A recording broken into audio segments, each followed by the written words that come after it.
E aí, gente? Estou parecendo nervosa? Como sempre eu estou. Tava ali quase tendo um troço ali atrás, sério. Mas amém.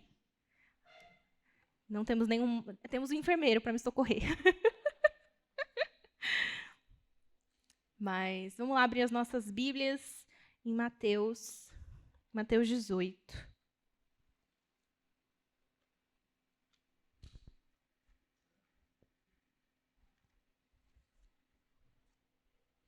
Acharam aí? Mateus 18, 18.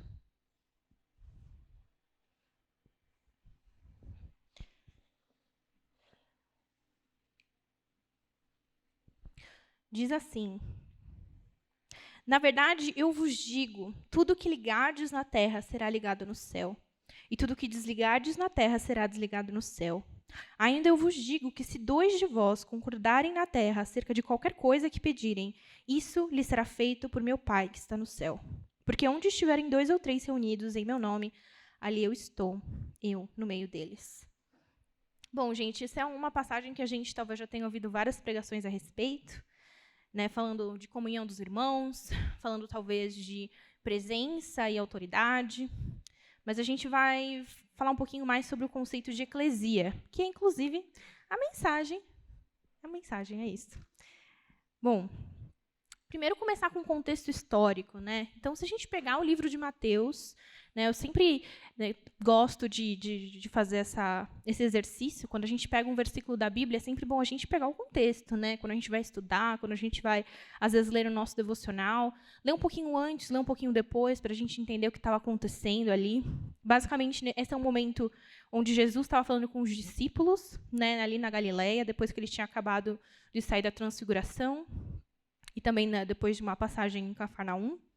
E logo depois desse versículo, ele cruza o mar da Galileia, rumo à Judéia, e aí 3 capítulos depois, ele já está entrando em Jerusalém, lá sendo exaltado lá na entrada de Jerusalém. Mas esse capítulo, ele começa, o capítulo 18, ele começa com princípios do reino. Ele começa falando que o reino ele não é como o que as pessoas conheciam na época, né? Falando de Império Romano, falando da igreja, no caso ali a sinagoga, né, dos judeus. Ela era um conceito de reino muito diferente. Porque o Império de Roma era um império, né? Era impositivo, né? Era você tem que fazer do meu jeito, né? Apesar deles terem algumas estratégias ali na época. Mas o reino de Deus, eles já começam falando ali no capítulo 18, que era um reino diferente, onde o maior, na verdade, não era nada, né? Você tinha que ser o menor, né? Você tinha que ser o mais humilde, você tinha que servir para realmente ser o maior no reino dos céus. Então já começa dando esse princípio de reino, né? E esse capítulo ele vai abordar alguns temas como perdão, né, resolução de conflitos, o que nos faz pensar que ele está falando aqui muito de comunhão. Não tem como você falar de perdão se não tiver 2 pessoas pelo menos envolvidas. E não tem como você falar de resolução de conflitos, porque afinal ninguém briga sozinho, só algumas pessoas, né? E aí, para a gente falar de eclesia, você fala, poxa, essa palavra é muito diferente, né? Já ouvi em algum lugar, talvez. Posso sugerir, né, talvez, olhando para o nome eclesia, você já pensa, parece com igreja, tem alguma coisa a ver com a igreja, né? Mas a gente vai ali entender um pouquinho mais esse conceito. Então, nesse capítulo especificamente, é um período no Novo Testamento, onde comentei sobre o Império de Roma, existiam 3 grandes instituições importantes nessa época. A primeira instituição importante era a sinagoga, né? Então, a sinagoga, como a gente sabe, né, era o lugar onde, talvez você não saiba, tudo bem também, mas a sinagoga era o lugar onde os judeus eles praticavam o conhecimento, né, a oralidade, né, eles liam a palavra, né, liam a Torá, passavam as tradições. Era um ambiente de religião, mas também de conhecimento. Além disso, também tinha o templo, que era um ambiente de adoração e sacrifício, né? E, por último, tinha a eclesia. De todos eles, a eclesia era uma das únicas instituições que não era uma instituição judia, vamos dizer assim, ou hebraica, né? Era uma instituição romana, grego-romana. Mas, poxa, por que a gente tem a raiz da palavra igreja num conceito greco-romano? Como é que isso faz sentido, né? Então, a eclesia era um lugar de assembleia do povo. Era um lugar onde as pessoas se reuniam para tomar decisões, inclusive num âmbito de política e administrativo e tudo mais. Então, a gente já começa a entender ali, mas a gente está um pouco confuso ainda, calma. Como assim? Né? O nome, né, da instituição de uma instituição democrática do povo que atuava no âmbito de política e de governo, né? Além disso também, a eclesia ela tinha um formato que era chamado de conventos. Então, só para a gente recapitular aqui, quem não lembra das aulas de história, a gente vai dar uma recapitulada bem breve. Então, o Império Romano foi um império que foi extremamente agressivo na sua tomada de território, e uma das coisas que eles fizeram, especificamente depois ali de Júlio César, depois com Marco Antônio, eles começam a usar uma estratégia que era a Pax Romana. Ou seja, ao invés de você tomar com força, vai lá o meu exército, toma o seu exército, né, sangue, choro, sei lá, várias coisas, a Pax Romana era diferente. Era quase uma aliança, era falar assim, olha, seu território está aí, cabisbaixo, triste, tem muitos recursos, mas olha a gente aqui, Império Romano, quanta coisa a gente tem para te oferecer. A gente tem, nossa, aquedutos, a gente tem estradas, tecnologia, civilização, artes, várias coisas. Se junta com a gente só dá uma misturada na religião e está tudo maravilhoso. Mas por que a Pax Romana era, de certa maneira, não tão boa assim? Porque eles viam que a religião ela não era a coisa mais importante. A coisa mais importante era Roma. Então, a partir do momento que você, com Jesus ali aparece, que a religião era mais importante, no caso que Jesus era o Messias, poxa, está tomando o lugar de Roma. Isso aqui é ousado. Não, como assim? Então não está sendo legal. Então, a Pax era justamente essa aglutinação, né, essa absorção das várias outras religiões. Só que, assim, começa a ter um sincretismo religioso que não é nada muito bom. Então, tipo assim, junto o meu Deus, junto o seu Deus, menina, mas dá um negócio, dá um caldo ali, nada legal, né? Tanto que até hoje a gente tem vários resultados disso, né? A Igreja Católica vai fazer meio que... vai fazer coisas bem parecidas, na verdade. Por exemplo, às vezes a gente encontra, sei lá, no candomblé, em outras religiões africanas, símbolos muito parecidos, por exemplo, em outras religiões, né? Sempre tem uma mulher que é deusa da fertilidade, e tal. Então, vai ser meio que resultado dessa época de Pax Romana. Tá, mas o que a Pax Romana tinha a ver com tudo isso, né? Como eu falei, era uma coisa negativa para a expansão do evangelho, porque eles queriam falar assim, olha, não, a gente está sendo muito legal. A gente está trazendo para vocês tecnologia, a gente está trazendo para vocês avanços, e vocês não querem misturar a nossa religião com a de vocês? Vocês não querem colocar lá Diana, sei lá quem, junto com o Deus de vocês? Não, vocês só têm um Deus? Não, peraí, isso aí está muito errado. Então, era meio confrontoso assim, para a época, né? Além disso também, uma das coisas que eles faziam, como eu comentei, era assim, beleza, você é um novo povo anexado, damos lá um checklist, pronto, território X já está juntinho do nosso. Então, o que eles faziam? Eles enviavam o que era o chamado do conventos, né? Eles enviavam 2 ou mais trabalhadores para começar a construir algo lá. E aí, quando tinha esses 2 ou mais trabalhadores, ali era a Embaixada de Roma. Então, vocês estão acompanhando o que eu estou falando?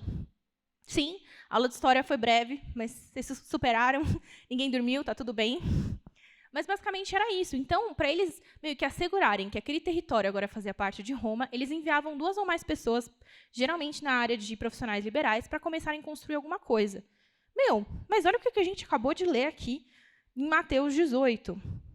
Digo a verdade, tudo o que vocês fizerem na terra será ligado nos céus, e tudo que vocês ligarem na terra será também sido desligado no céu. E a gente continua aqui até o 20. Porque onde estiverem 2 ou 3 reunidos em meu nome, ali estou no meio deles. Alguém reconheceu alguma coisa? A gente falou de 2 ou 3 estabelecendo uma embaixada de Roma, certo? E aqui a gente vai continuar falando disso.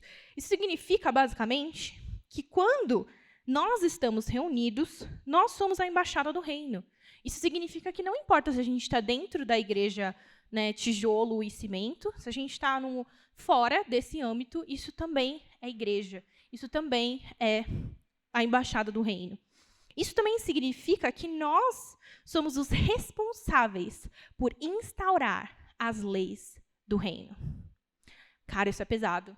É pesado, porque se a gente vem aqui e a gente tem aquela um pouquinho de preguiça de falar com o irmão X, não gosta muito de dar oi, passa assim, não olha, tal, aquela coisa toda, significa que a gente não está exercendo as leis do reino nem dentro da igreja, nem fora da igreja, muito menos fora. É uma responsabilidade nossa, como embaixadores, estabelecer as leis da cultura. Lembra do reino que eu falei que é de ponta cabeça? Estabelecer ele lá fora. Isso significa também que quando eu chego no meu trabalho, quando eu chego na minha família, e às vezes a lei que rege aquele ambiente é uma lei que não é a lei de Deus. Às vezes é uma lei do passa por cima de todo mundo que você consegue. Às vezes é uma lei do não, você tem que, sei lá, mentir, você tem que fazer várias estratégias ruins para chegar onde você quiser. Às vezes as leis do lugar onde você está pode até ser uma lei espiritual de alguma outra coisa.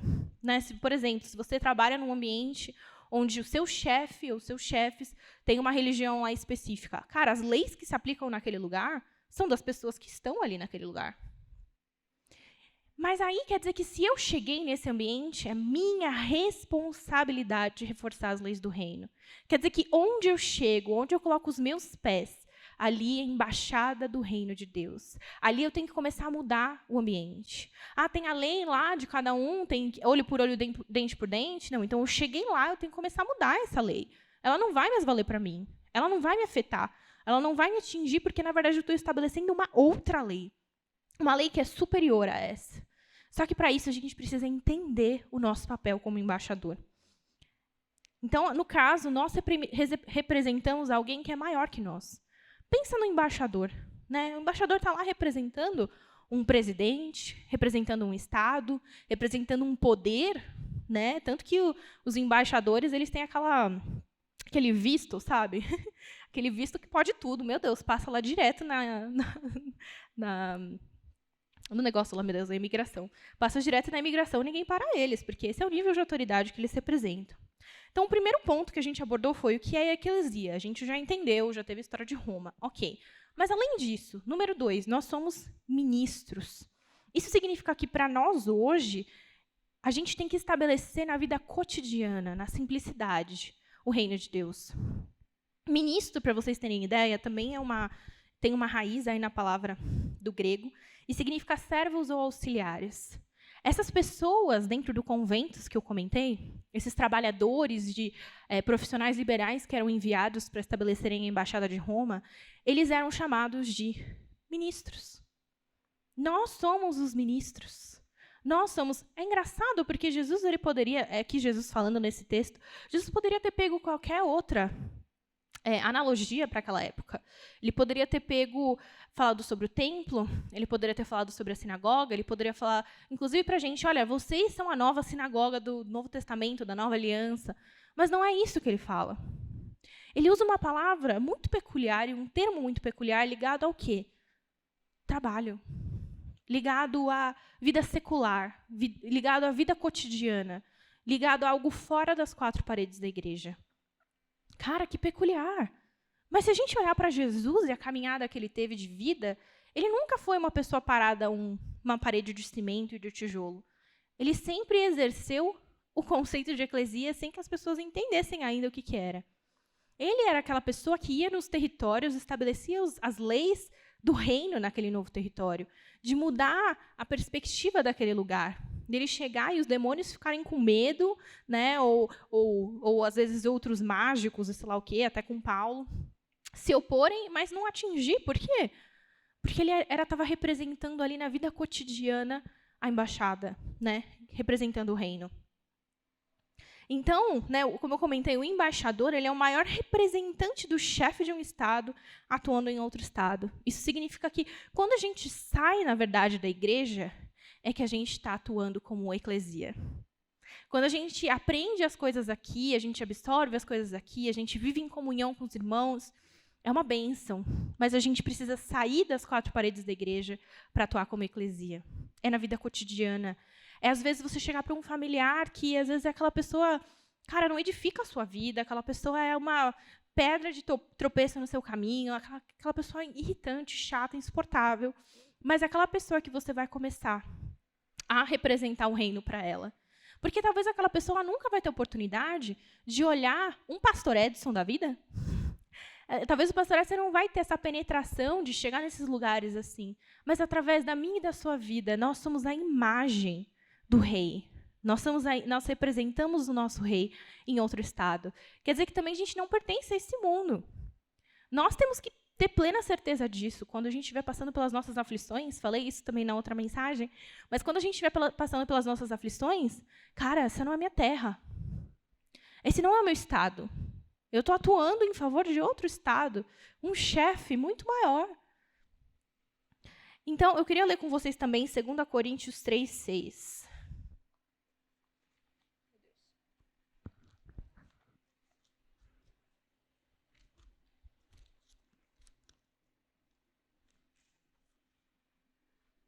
Segunda Coríntios 3:6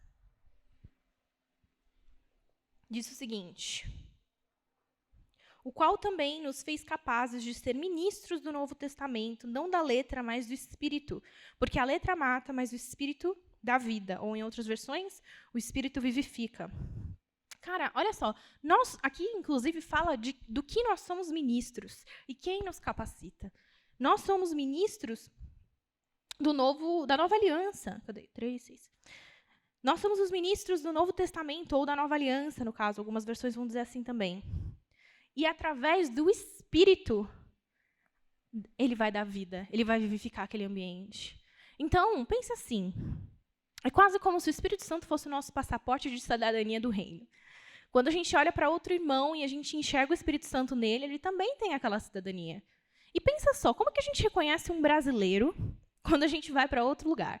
Pensa, sei lá, fui para a Argentina, fui para um país aqui do ladinho. Cheguei lá. A gente reconhece brasileiro de longe. É a risada alta, é a farofada, é a bagunça, as 1000 malas, não sei, né? Cada um, a gente se reconhece, a gente vê de longe, é o jeito de agir, né? E, da mesma maneira, o Espírito Santo, ele é o que a gente reconhece de cidadania na outra pessoa, né? São os comportamentos que aquele irmão tem.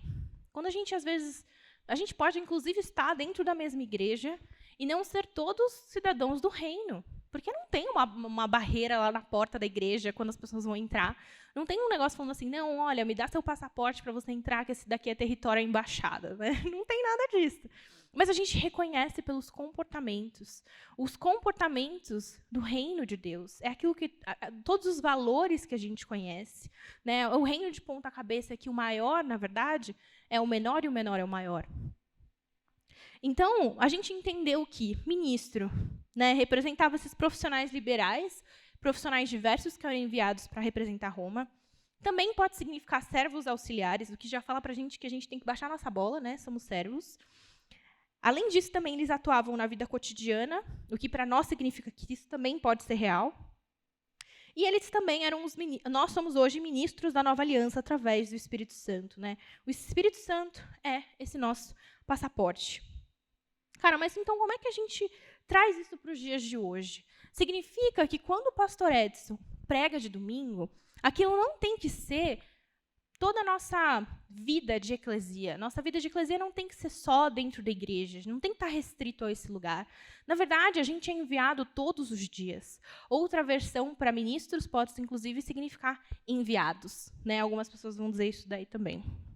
Então, nós somos enviados todos os dias. Né? Quando a gente acorda de manhã e a gente toma o nosso café e pisa do lado... Na verdade, antes de pisar do lado de fora da porta, a gente já está sendo enviado. Às vezes é enviado para o nosso vizinho, para a nossa família, enviado para aqueles ambientes da nossa vida cotidiana, que às vezes não parece tão importante quanto vir para a igreja, mas, na verdade, tanto ali quanto aqui nós somos eclesia. Isso significa também que o local igreja, ele não é tão importante quanto o corpo que a gente atua. É essa troca que a gente tem. A eclesia somos todos nós, porque a eclesia poderia muito bem ser uma pessoa representando a Embaixada de Roma sozinha no mundo, largada. Mas não é. Está escrito lá que são 2 ou mais. Significa que existe já um senso de comunidade. É claro que nós, atuando na nossa vida, às vezes nem sempre vai ter um irmão que vai ser cristão lá no trabalho. E você vai ter que representar e segurar essa bucha sozinho. Muito obrigada. Mas, por outro lado, isso significa que a gente precisa segurar nos nossos irmãos. Tem tanta gente que eu vejo que, ainda mais depois da pandemia, pensa assim, não, eu sou igreja. Vivo sozinho, independente, e é isso. Né? Beijo, é isso. Né? As pessoas, elas agora, né, ligaram essa chavinha, não sei de onde.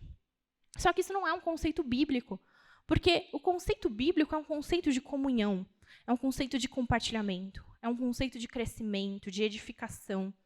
Ninguém cresce sozinho, ninguém se edifica sozinho, ninguém tem comunhão sozinho, assim como eu falei, ninguém briga sozinho. Né? A gente precisa do corpo.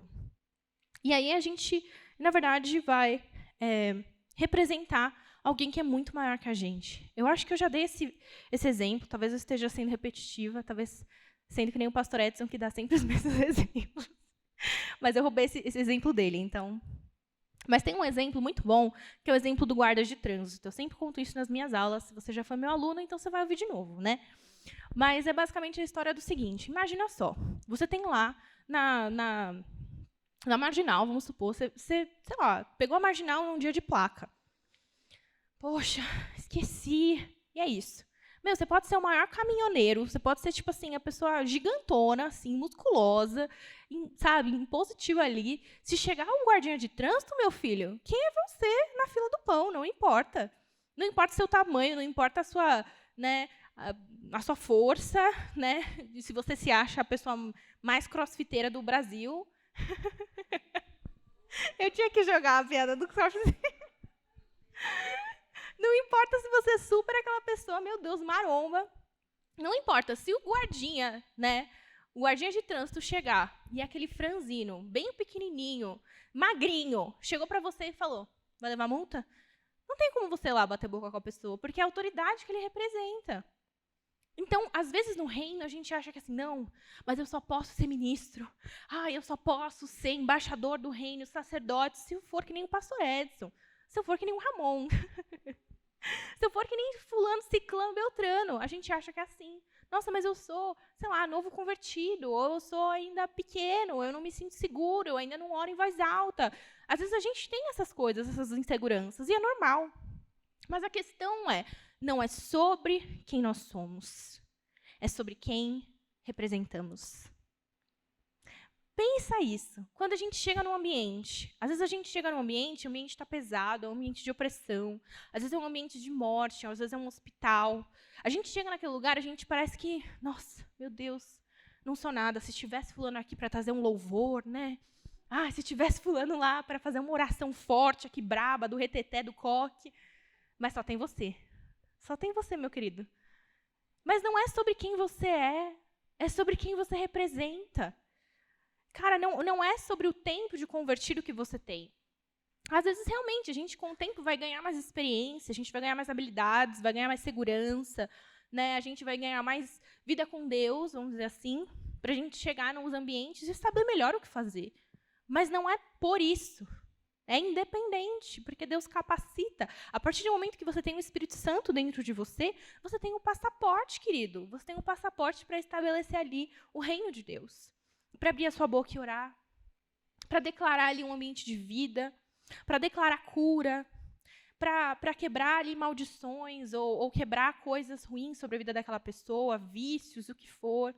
Ali é um ambiente onde você pode sim orar e começar a repreender. Por exemplo, se tem uma oposição do inimigo, você já pode abrir sua boca e começar a declarar, olha, aqui vai ser um lugar de bênção, aqui vai ser um lugar de transformação. Cara, às vezes a gente vive tão no automático na nossa vida cotidiana que a gente chega no nosso trabalho e a gente só pensa no café e no descanso quando a gente vai embora. E a gente não pensa, poxa, como é que eu posso transformar esse ambiente na Embaixada de Cristo? Cara, quando eu chegar no meu trabalho, desde o momento de eu sair de casa, já ir orando a respeito do meu chefe, e orando a respeito dos conflitos que eu vou ter que resolver, ou das pessoas para quem eu vou ter que ligar, ou as pessoas que eu vou ter que resolver problema. Já vai orando, já vai estabelecendo o senhorio de Cristo naquela situação. A gente, às vezes, vai muito no automático. A gente, às vezes, é muito frio e morno e a gente só vê a situação, a gente só enxerga a circunstância. A gente não tem os olhos abertos para enxergar o mundo espiritual. E não quer dizer que eu vou espiritualizar tudo. Não quer dizer que eu vou chegar e vou falar, não, uma folha caiu, é o diabo, meu Deus, não é isso. Mas a gente enxergar e discernir. Acho que essa é a palavra. A gente tem que aprender a discernir o que é espiritual e o que não é. E tem coisas que às vezes elas não vão ser espirituais, mas você precisa orar e fazer aquilo uma coisa espiritual. Você precisa começar a estabelecer ali um ambiente espiritual. Porque senão fica só no automático, fica só na vida que acontece e está tudo bem, e a catástrofe aconteceu, a coisa ruim aconteceu, está tudo bem, não, eu vou para a próxima, e é isso. E você não abre a sua boca para repreender, ou não abre a sua boca para estabelecer ali um ambiente de bênção, ali um ambiente de comunhão, um ambiente de crescimento, sabe? Às vezes a gente é muito assim. A gente esquece que é uma responsabilidade. Quando o pastor Edson, ele basicamente termina o culto, ele está enviando a gente. Ele está falando, amém, sejam enviados. Porque o ministério do pastor Edson é pregar aqui. Pregar em outras igrejas, mas pregar para os crentes. Mas a gente vai ter o privilégio de viver com pessoas de todos os tipos, todas as cores e todos os temperamentos, e a gente vai ter que aprender a lidar com elas. E também não adianta a gente fazer tudo isso, viver ativamente o reino lá fora, se aqui no reino, dentro da igreja, né, de fato, dos muros, do cimento, aqui em comunhão, a gente é negligente. Isso significa que a gente, na verdade, tem dois âmbitos da eclesia. A gente tem um âmbito de irmãos, do corpo de Cristo, e um âmbito de ministros sendo enviado. E a gente vai chegar na terceira parte, que é a parte do corpo. Não é porque a igreja sou eu que eu tenho que me abster do corpo. Sabe por quê? Porque o corpo, sabe quem é a cabeça? É Cristo. Quando eu digo para mim mesmo, não preciso conviver com aquelas pessoas, não preciso dar oi no corredor, não preciso abraçar, não preciso participar de nada, não preciso vir todo culto que tiver, toda coisa que tiver, não vou me predispor para isso, você está, na verdade, sendo rebelde, querendo ser um membro, uma mão solta e sem cabeça. A gente ainda precisa entender que ele é a cabeça do corpo. Então, para isso, a gente precisa de comunhão. A gente precisa de pessoas, a gente precisa se abrir para relacionamentos. E eu não digo só relacionamentos no sentido amoroso, que eu sei que tem gente que está procurando. Mas eu digo relacionamento no sentido de amizade, no sentido de liderança, discipulado. Tem tantos outros tipos de relacionamento que a gente pode ter, de pais e mães espirituais. Quando a gente vive fora do corpo, a gente está se abstendo disso. A gente não está crescendo. E você foi criado para participar do corpo de Cristo. Quando Deus ele cria ali no Éden, ele já queria o corpo. Ele já queria a comunhão. Mesmo porque ele não criou só Adão ou só Eva, ele criou dois, já pensando na comunhão, pensando que tinha que ter relacionamento, tinha que ter essa troca. E eu vou ler com vocês aqui 2 versículos. Não precisam abrir se vocês não quiserem. Mas vai falar assim em Colossenses. Colossenses 1, 24. Agora, me alegro em meus sofrimentos por vocês e completo no meu corpo o que resta das aflições de Cristo em favor de seu corpo, que é a igreja. Vou ler de novo. Agora me alegro em meus sofrimentos. Sabe o que ele está falando? Em favor de seu corpo, que é a igreja. Aqui está falando de um tipo de sofrimento que é diferente, porque ele está falando de corpo. É o sofrimento, às vezes, da gente relacionar com alguém e se decepcionar. Às vezes é o sofrimento da gente não ter aquilo que a gente espera do nosso líder. Às vezes é o tipo de sofrimento que a gente tem quando a gente procura aquela pessoa e a pessoa não dá tanta importância para o nosso problema. Ou às vezes de você sentir que você foi esfaqueado pelas costas. Querendo ou não, a gente vive num corpo em construção. E aqui está falando, eu me alegro em meus sofrimentos. Gente, isso é muito forte. Porque não é só assim, não, tô ok, apática com o meu sofrimento. Não, a gente sobrevive, tá tudo bem. Não, aqui é eu me alegro nos sofrimentos em favor do corpo de Cristo, que é a igreja. É claro que também pode significar que perseguição, né, no contexto de Paulo, mas eu digo aqui no contexto de igreja. A gente tem que se alegrar que a gente passa as coisas na igreja. Quer dizer que se a gente tem uma pessoa ali ao nosso redor que não tratou a gente como a gente imaginava, a gente também tem que se alegrar naquilo, porque é um privilégio a gente poder aprender a lidar em comunhão. Porque as pessoas estão crescendo, é a realidade. Né? Às vezes a gente vai ter que aprender a liberar perdão. E, gente, perdão não é fácil, vocês já sabem, né? Mas estava comentando esses dias também no House. Falei, gente, para mim é tão difícil liberar perdão. Jesus me perdoe. Mas é muito difícil para mim liberar perdão. Uma pessoa melancólica, com colérica, sério, não dá uma boa... Eu lembro das coisas que aconteceram em 96, no ano que nasci. É tipo assim, sabe, gente? Aí agora vocês vão pensar, nossa, a Via é tão nova. É isso mesmo, 96. Então, assim, às vezes a gente precisa realmente pensar no lado positivo das aflições que a gente passou. Porque significa que a gente está vivendo em comunhão. Viver em comunhão tem esse preço. De aprender a lidar com as pessoas. De ter uma lixa, uma pessoa que vai, às vezes, ser aquela pessoa que vai ser totalmente o seu oposto. A pessoa vai pensar A e você vai pensar B. E aí você fala, nossa, mas fulano tinha que falar aquilo, meu Deus do céu. Parece que aquela pessoa está ali para te tratar. Mas é incrível, porque mesmo aquela pessoa, a gente tem que se alegrar. Porque Deus usa a vida daquela pessoa para realmente nos fazer crescer. Tem um outro versículo também, não precisam abrir se vocês não quiserem, em Efésios 4:16, diz, dele todo o corpo, ajustado e unido, pelo auxílio, desculpa, minha letra está péssima, dele todo o corpo, ajustado e unido, que pelo auxílio de todas as juntas, cresce e edifica-se a si mesmo em amor, na medida em que cada parte realiza sua função. Cresce e edifica-se a si mesmo em amor.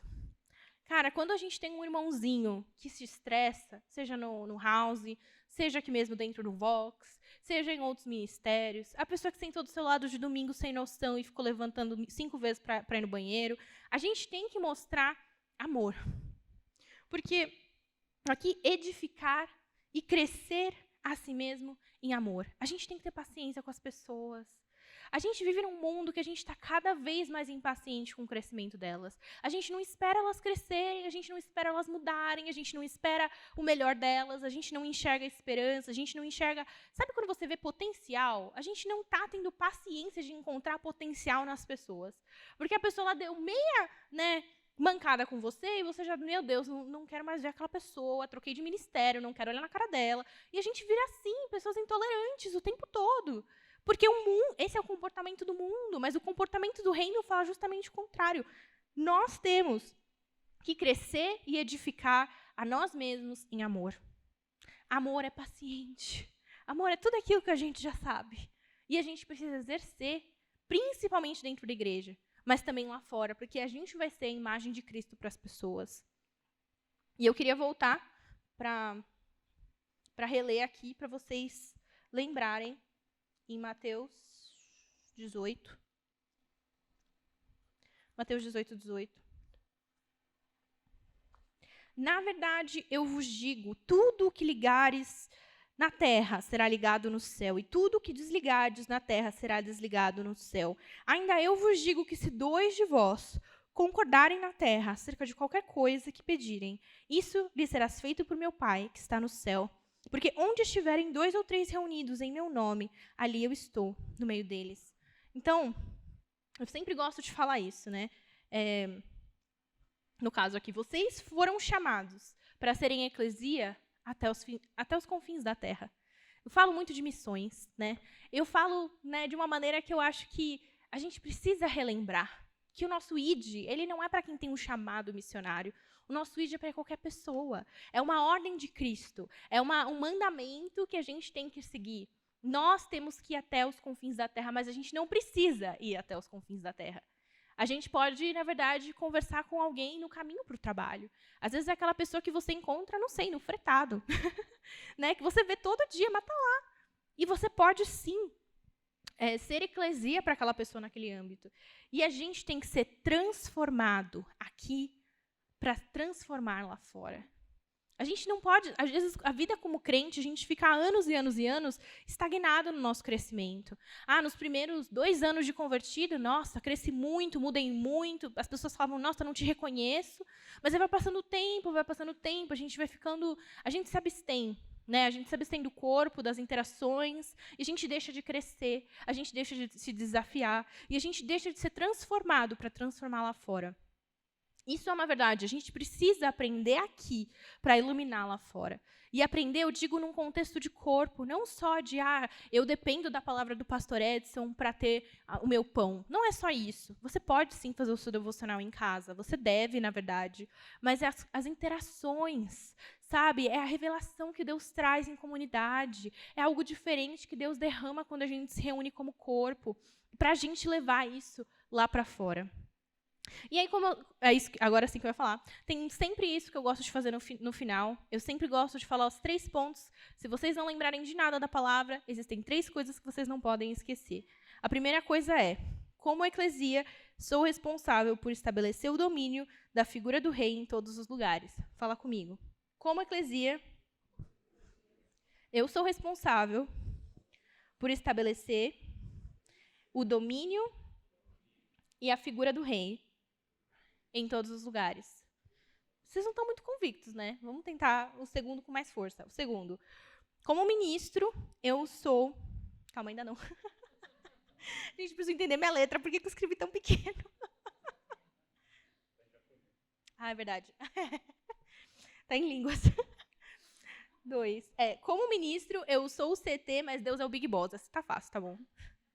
Falem comigo. Então, como ministro, eu sou o CT, mas Deus é o Big Boss. E terceiro, como corpo, fui escolhido para crescer e edificar em amor. Como corpo, fui escolhido para crescer e edificar em amor. E lembrando que ninguém cresce sozinho. E é isso, gente. Eu sempre termino rápido, né? O louvor já pode subir. Eu vou orando enquanto isso. Senhor Jesus, nós estamos aqui, Pai, tão sedentos, Pai, por mais um pouco de Ti, Senhor. Que aqui não seja o final daquilo que o Senhor fala com a gente, que aqui não seja o teto de onde a gente vai crescer, mas que, na verdade, seja o piso, Senhor, para os próximos passos, Pai. Nos dá a revelação, Pai, a respeito de como nós podemos ser eclesia nos ambientes onde a gente chega, Pai, até os confins da terra. Pai, nos dá revelação a respeito, às vezes, das pessoas ao nosso redor que precisam dessa ajuda, que precisam dessa embaixada chegando até elas, Senhor. Pai, nós pedimos para que o Senhor nos capacite, Senhor, com autoridade, Deus. Porque às vezes a gente sente que a gente não tem essa autoridade, Deus, mas é sobre quem nós representamos, Senhor, e não sobre quem nós somos. Pai, nos ajuda a compreender como podemos ser transformados a cada dia dentro desse ambiente de corpo e o Senhor sendo cabeça para a gente poder transformar o mundo lá fora. Pai, em nome de Jesus, nos ensina como sermos mais compreensivos com os nossos irmãos, como amar em amor, como crescer e edificar em amor. Pai, nos ensina como a gente pode ser mais compreensivo, mais amoroso, mais paciente, Senhor, lidando com as pessoas, Pai, entendendo que elas têm potencial, mesmo que elas ainda não chegaram lá, Pai. Que a gente possa enxergar o potencial das pessoas, Senhor. Abre os nossos olhos espirituais onde a gente estiver, que a gente possa declarar ali o Teu reino e as Tuas leis, Senhor. Em nome de Jesus, que não seja sobre a nossa igreja solitária, independente, sem ninguém, mas que seja sobre o compartilhar do corpo, Senhor, o compartilhar da eclesia, Senhor, de estarmos constantemente, Pai, sendo enviados nos nossos locais da vida cotidiana, Senhor, para levar as leis do Teu reino, Pai, quem nós representamos, Jesus. Em nome de Jesus, continua trabalhando nos nossos corações essa palavra, Senhor. Fala conosco de maneiras diferentes, traz à nossa mente situações, às vezes de líderes que nos decepcionaram, de pessoas que não foram tão confiáveis como a gente esperava, ou que não reagiram para a nossa dor como a gente esperava, Pai. E nos faz liberar perdão sobre essas pessoas, Senhor, e nos faz crescer dessas experiências, Senhor, em nome de Jesus. Em nome de Jesus. Amém.